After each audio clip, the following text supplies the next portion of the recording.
Good morning అండి. నా పేరు డాక్టర్ డి శివకుమార్.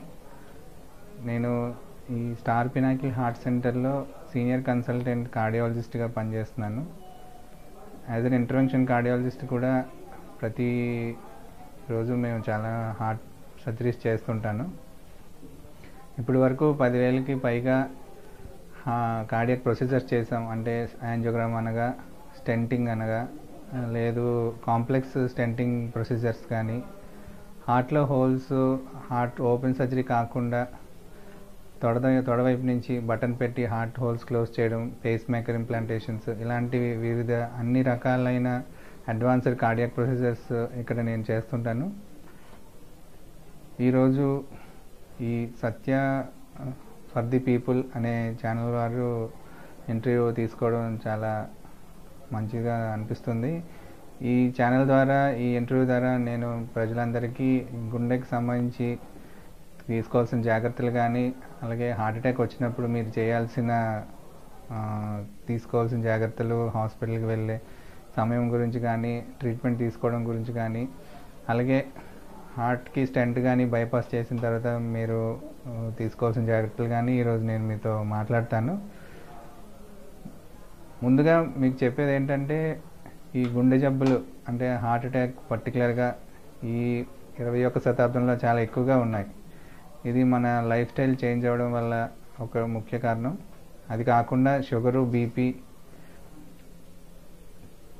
ఈ రెండు కాకుండా స్మోకింగ్, ఆల్కహాల్ తీసుకోవడం, కొలెస్ట్రాల్ అధికంగా ఉండడం, ఇలాంటివన్నీ రిస్క్ ఫ్యాక్టర్స్. ఈ షుగరు, బీపీ అనేది మీకు అందరికీ కూడా సిమ్టమ్స్ అనేవి రావు. వాటిని మనం అట్లీస్ట్ సంవత్సరానికి ఒకసారి అయినా ఒక హాస్పిటల్కి వెళ్ళి చెక్ చేయించుకుంటే మీకు ఆ ప్రాబ్లం ఉందా లేదా తెలుస్తుంది. షుగర్, బీపీ వల్ల వచ్చే సిమ్టమ్స్ ఎప్పుడు కూడా కాంప్లికేషన్ స్టేజ్లోనే వస్తాయి. అది మీకు heart attack, brain stroke, kidney problem వచ్చినప్పుడే మీకు బయటపడతాయి. సో షుగర్, బీపీ అనేది మనం స్వతహాగా మనంతలో మనమే వెళ్ళి చెక్ చేయించుకోవాలి. పర్టికులర్గా 20 ఏళ్ళు దాటిన వాళ్ళు అందరూ చెక్ చేయించుకోవాలి.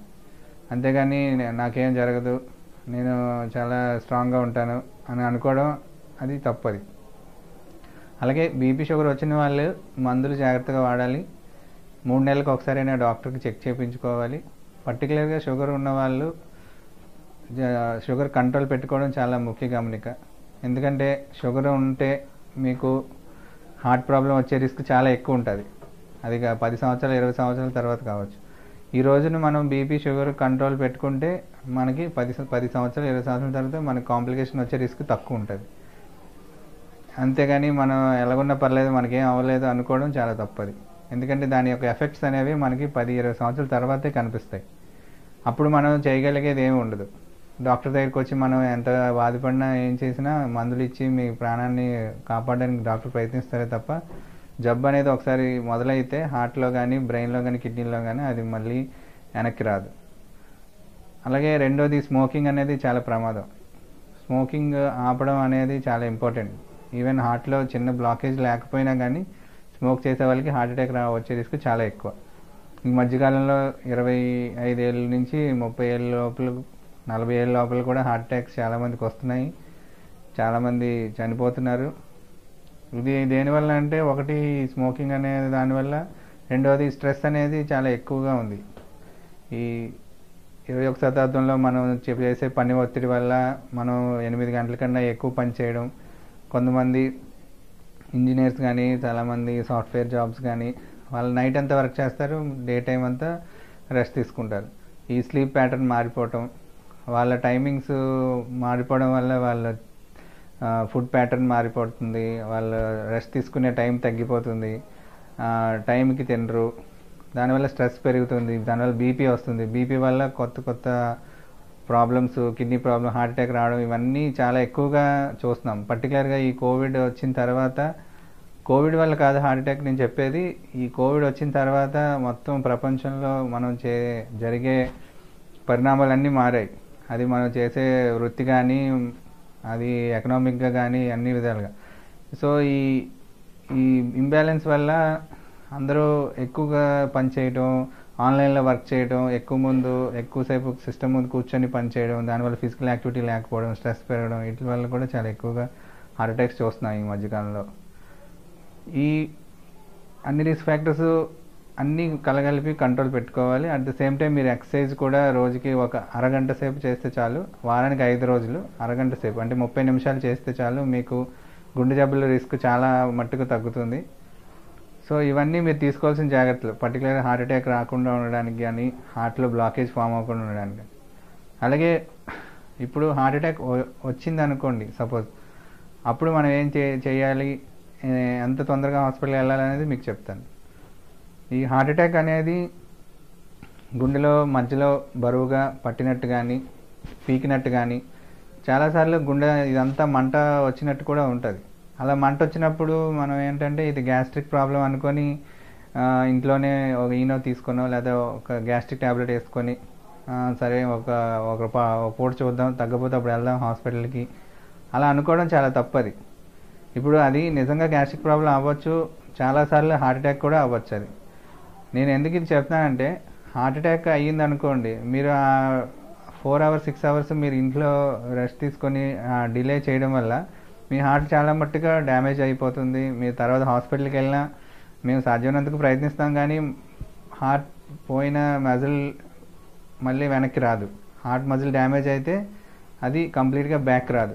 సో ఎప్పుడైనా హార్ట్ అటాక్ వచ్చినప్పుడు వితిన్ 2 hours వెళ్తే మీకు బెస్ట్ ట్రీట్మెంట్ జరుగుతుంది. వితిన్ 4 hours అయితే అట్లీస్ట్ 4 to 6 hours వరకు మీకు బెస్ట్ ట్రీట్మెంట్ అందిస్తారు ఏ హాస్పిటల్ అయినా.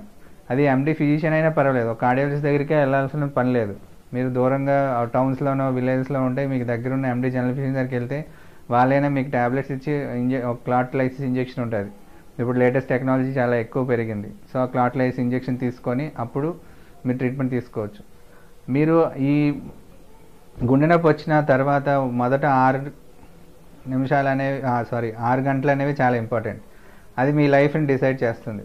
అది ప్రాణం గురించి కానివ్వండి, మీకు పొద్దున వచ్చే కాంప్లికేషన్ కానివ్వండి, ఈ మొదట 6 గంటలే మీ లైఫ్ని డిసైడ్ చేస్తుంది. ఆ టైంలో మనం ఆరోగ్యశ్రీ లేదనో, లేకపోతే ఇది లేదనో, లేకపోతే ఇంట్లో నాకు హెల్ప్ చేయడానికి ఎవరు లేరనో మీరు నిర్లక్ష్యం చేయకూడదు. ఈ 6 గంటల్లో మీకు ఫీల్ అయినంత వరకు, సపోజ్ మీరు పేదవారు అయినట్టయితే వెంటనే గవర్నమెంట్ హాస్పిటల్కి రీచ్ అయ్యగలిగితే మీకు అక్కడ ట్రీట్మెంట్ ఫ్రీగా అందించబడుతుంది. లేదు మీరు అఫోర్డబుల్ అయితే మీరు ఎటువంటి ఎండి జనరల్ ఫిజిషియన్ అయినా సరిపోతుంది, కార్డియాలజిస్ట్ దగ్గరికి వెళ్ళవలసిన లేదు. ఒకవేళ కార్డియాలజిస్ట్ దగ్గరలో అందుబాటులో ఉంటే ఆయన దగ్గరికి వెళ్ళినా మీకు సాధ్యమైనంత వరకు మంచి ట్రీట్మెంట్ జరుగుతుంది. హార్ట్ లోపల బ్లాకేజ్ ఓపెన్ అవుతుంది, హార్ట్ మజిల్ డ్యామేజ్ తక్కువ ఉంటుంది, కాంప్లికేషన్ రిస్క్ అనేది చాలా తక్కువ ఉంటుంది. సో మనం నొప్పి వచ్చిన 12 గంటల తర్వాత వెళ్ళినట్టయితే అవి కాంప్లికేషన్ స్టేజ్ అవుతుంది, హార్ట్ వీక్ అవుతుంది. రేపొద్దున వితిన్ నెక్స్ట్ 1 week మీకు చనిపోయే ప్రమాదం ఉంటుంది. ఒకవేళ అదృష్టం కొద్దీ మీకు ట్రీట్మెంట్ కొద్దీ మీరు స్టేబుల్ అయినా దానివల్ల హార్ట్ పంపింగ్ తగ్గి ఆయాసం, మీరు చేయాల్సిన పనులు చేయలేకపోవటం, మీ వృత్తి పనులు అంటే వ్యవసాయం కానీ, లేకపోతే మీరు లేబర్ కావచ్చు, లేకపోతే ఆటో డ్రైవింగ్ చేయవచ్చు, ఇలాంటి బరువు పనులు అవి చేయడానికి మీకు చాలా కష్టంగా ఉంటుంది, మీరు చేయలేరు. ఆ పరిస్థితిలో మీరు ఇంట్లో ఉండిపోవడం కానీ, లేకపోతే ఏదైనా వేరే కూర్చునే జాబ్ ఎత్తుకోవడం కానీ చేయాల్సి వస్తుంది. అలాగే యంగ్ వయసులో ఉన్న వాళ్ళు 40-30 ఏళ్ళు వాళ్ళు ఇప్పటి నుంచే ఫ్యూచర్ ఆలోచించాలి. కాబట్టి వాళ్ళు కూడా చాలా కేర్ఫుల్గా ఉండాలి, ఎందుకంటే వాళ్ళ ఫ్యామిలీ ఎఫెక్ట్ అవుతుంది, వాళ్ళ పిల్లలు కూడా ఎఫెక్ట్ అవుతారు. సో ఇది ముఖ్య గమనిక. రెండోది, హార్ట్ అటాక్ ఎక్కువగా అర్ధరాత్రి పూట 12 గంటల నుంచి ఉదయం 9-8 గంటలు ఈ ప్రాంతంలోనే వస్తాయి. అర్ధరాత్రి నొప్పి వచ్చినప్పుడు అయ్యో ఇదేంటి ఈ టైంలో మనం ఎందుకు వీళ్ళందరినీ డిస్టర్బ్ చేయాలి, డిస్టర్బ్ చేయడం వల్ల వాళ్ళకి ఇబ్బంది పెడతాం అనుకొని మీరు నిర్లక్ష్యం చేయకూడదు. మీకు దగ్గరున్న ప్లేస్లో ఒక ఈసీజీ తీసుకొని ఆ ఈసీజీని ఏదో ఒక డాక్టర్కి డైరెక్ట్గా ఉంటే డైరెక్ట్ కానీ, లేదంటే వాట్సాప్ ద్వారా, ఈమెయిల్ ద్వారా చాలా ఎక్కువ టెక్నాలజీ ఉంది ఇప్పుడు. ఫోన్ చేసి ఇది హార్ట్ అటాక్ కాదా, అట్లీస్ట్ హార్ట్ అటాక్ కాకపోతే మీరు ఆ నైట్ రెస్ట్ తీసుకొని ఆ తర్వాత రోజైనా హాస్పిటల్కి వెళ్ళి ఫుల్ చెకప్ చేయించుకోవాలి. వాళ్ళు హార్ట్ అటాక్ అయినట్టయితే మీరు హాస్పిటల్కి వెళ్తారు, మీ లైఫ్ సేవ్ అవుతుంది. సో ఇది చాలా ఇంపార్టెంట్. ఇది చాలా కామన్గా జరుగుతుంది. నైట్ టైం వస్తుంది, ఏం డిస్టర్బ్ చేస్తాంలేండి డాక్టర్ గారు అందరినీ, అందుకే రాలేదండి అలా అనుకోవడం తప్పు. రెండోది, అందరికీ కూడా గుండె నొప్పి బాగా ఎక్కువ వచ్చేసి చెమటలు పట్టి ఆయాసం రావడం ఇలాగ చాలా 50% మందికే వస్తుంది. మిగతా 50% మందికి సిమ్టమ్స్ అనేవి మరీ ఎక్కువగా రావు, బయటికి కొంచెంగా వస్తాయి, చిన్నగా ఉంటుంది. అందులో షుగరు 60 ఏళ్ళు దాటిన వయసు ఉన్న వాళ్ళకి కూడా సిమ్టమ్స్ చాలా మైల్డ్గా వస్తాయి. అలాంటివి కూడా మీరు అశ్రద్ధ చేయకుండా చెకప్ చేయించుకోవాలి. మూడోది, సపోజ్ మీరు హాస్పిటల్ టైంకి వచ్చారు, డాక్టర్ గారు మేము చూసాము, వెంబటే యాంజియోగ్రామ్ చేసి క్లాట్ రిమూవ్ చేసి స్టెంట్ పెట్టడం అవి చేస్తాం. లేదు వేరే పెరిఫరీలో అంటే ఎండి ఫిజిషియన్ ఎవరైనా చూస్తే వాళ్ళు వెంబటే ఇంజెక్షన్ ఇచ్చి క్లాట్ కరిగించి మా దగ్గరికి పంపిస్తారు. అలాంటి టైంలో మేము పేషెంట్కి ట్రీట్మెంట్ ఇచ్చి 2 రోజుల తర్వాత మళ్ళీ యాంజియోగ్రామ్ చేసి స్టెంట్ వేయడం లేకపోతే బైపాస్ చేయడం చేస్తాం. ఇది చేసిన తర్వాత మీరు 3 రోజుల తర్వాత కానీ 5 రోజుల తర్వాత కానీ డిశ్చార్జ్ చేస్తాం. డిశ్చార్జ్ అయ్యాక మీరు ప్రప్రథమంగా మీరు అర్థం చేసుకోవాల్సింది, గుర్తుపెట్టుకోవాల్సింది ఏంటంటే ఈ మందులు అనేవి లైఫ్ లాంగ్ వాడాలి. ఈ గుండె జబ్బులు అనేది ఒకసారి వచ్చిందంటే హార్ట్ అటాక్ అనేది జీవితాంతం అది మీతో పాటే ఉంటుంది. ఓకే, మీకు ఒక 6 నెలలు 8 నెలల తర్వాత మీకు బెస్ట్ ట్రీట్మెంట్ అందడం వల్ల కానీ, మీరు తొందరగా హాస్పిటల్కి వచ్చి బెటర్ ట్రీట్మెంట్ తీసుకోవడం వల్ల కానీ, మీరు బాగా రికవర్ అయినా కానీ మీరు చాలా స్టేబుల్గా అనిపిస్తుంది. మీకు నాకు ఏ ప్రాబ్లం లేదు అనే ఫీలింగ్లో మీరు ఉంటారు. కానీ ట్యాబ్లెట్స్ అనేవి వేసుకోవాలి. స్టెంట్ వేసిన తర్వాత మొదట సంవత్సరం కేర్ఫుల్గా మందులు వాడాలి. ఒక్క పూట కూడా మెడిసిన్స్ మిస్ అవ్వకూడదు. మీరు భోజనం చేయకపోయినా పర్లేదు, మందులు మాత్రం వేసుకోవాలి. అలాగే 1 సంవత్సరం తర్వాత కూడా మందులు అనేవి కొంచెం తగ్గుతాయి. ఒక 3-4 ట్యాబ్లెట్లు ఉండొచ్చు. ఆ ట్యాబ్లెట్స్ మాత్రం లైఫ్ లాంగ్ వేసుకోవాల్సి ఉంటుంది. అది ఎలా ఉంటుంది ట్రీట్మెంట్, కొంతమందికి ఒకటే ట్యాబ్లెట్ పెడతాం, blood thinner with cholesterol tablet.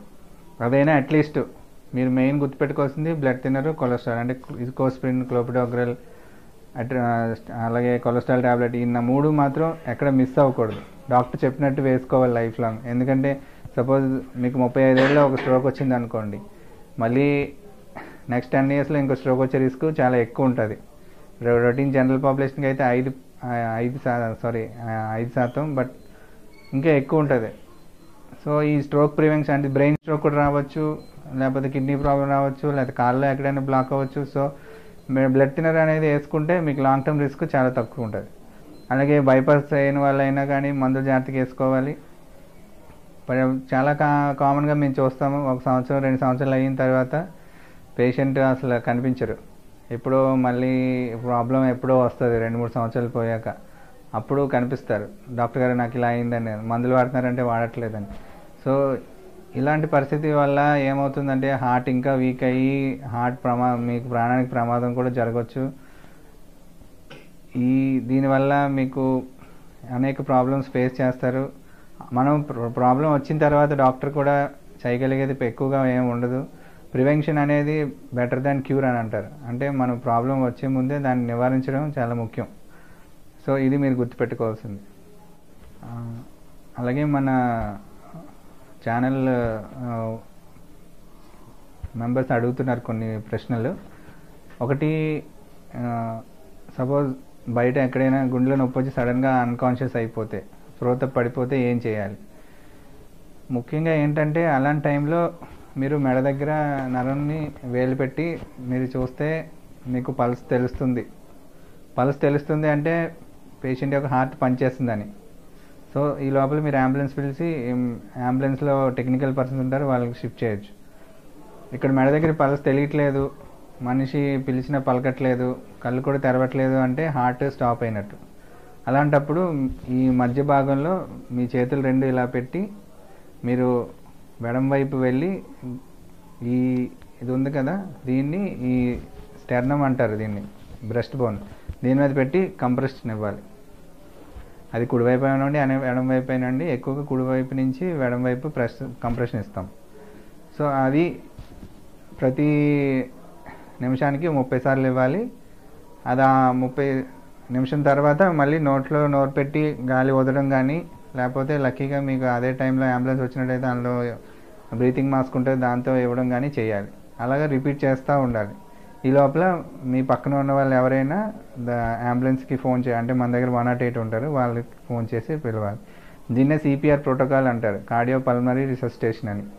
జనరల్గా ఈ ప్రోటోకాల్స్ అనేవి మన గవర్నమెంట్ ఒక ఇనిషియేటివ్ తీసుకొని మన పోలీసులకు కానీ, ట్రాఫిక్ పోలీసులకు కానీ, సెక్యూరిటీ గార్డ్స్కి, బస్ కండక్టర్స్కి, బస్ డ్రైవర్స్కి, అలాగే వీళ్ళందరికీ నేర్పించినట్టయితే అది చాలా హెల్ప్ అవుతుంది.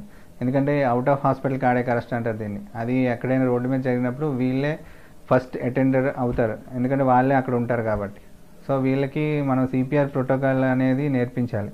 ఇది అగ్రదేశాల్లో అంటే అమెరికా, లండన్, అంటే యూకే, వేరే ఫ్రాన్స్, జర్మనీ అన్ని దేశాల్లో కూడా ఈ ట్రైనింగ్ కంపల్సరీగా ఇస్తారు. పోలీసెస్కి, బస్ డ్రైవర్స్కి, సెక్యూరిటీ గార్డ్స్కి, ఇదందరికీ నేర్పుతారు వాళ్ళ.